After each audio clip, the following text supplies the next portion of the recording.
शाहरुख खान की फिल्म चमत्कार की कहानी एक युवा मास्टर यानी कि खुद शाहरुख खान, एक भूत यानी कि नसीरुद्दीन शाह और किस्मत के खेल की दिलचस्प और भावनात्मक यात्रा है।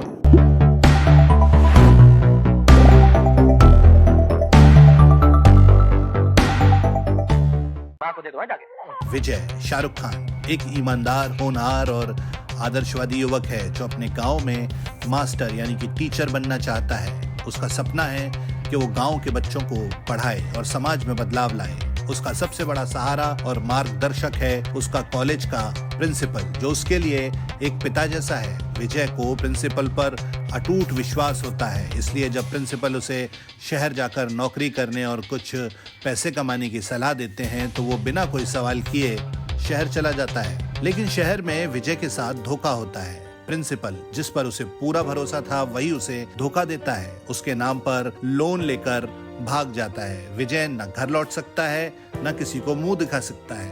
अकेला, बेसहारा और ठगा हुआ विजय एक पुराने सुनसान कब्रिस्तान में रात बिताने चला जाता है।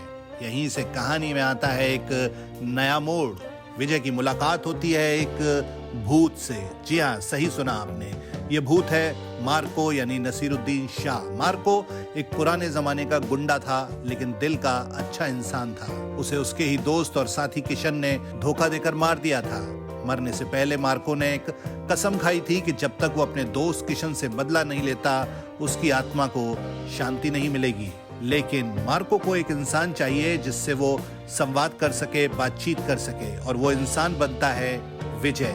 विजय ही अकेला है जो मार्को को देख सकता है और उससे बात कर सकता है। शुरुआत में विजय डरता है लेकिन फिर दोनों की अजीब दोस्ती हो जाती है।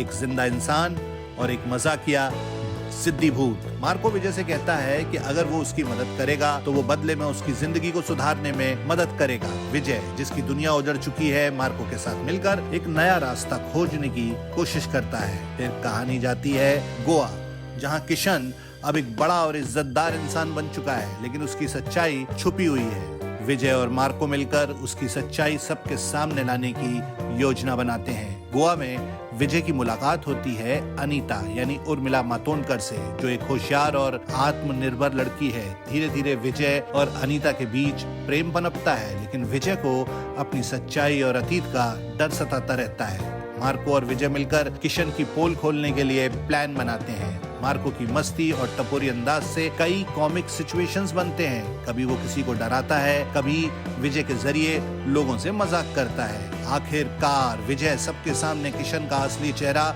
उजागर कर देता है। किशन ने न सिर्फ मार्को को मारा था बल्कि शहर के बहुत से लोगों को धोखा भी दिया था और उनका नाम और पैसा हासिल कर लिया था। मार्को को जब अपना बदला मिल जाता है तब उसकी आत्मा को शांति मिलती है।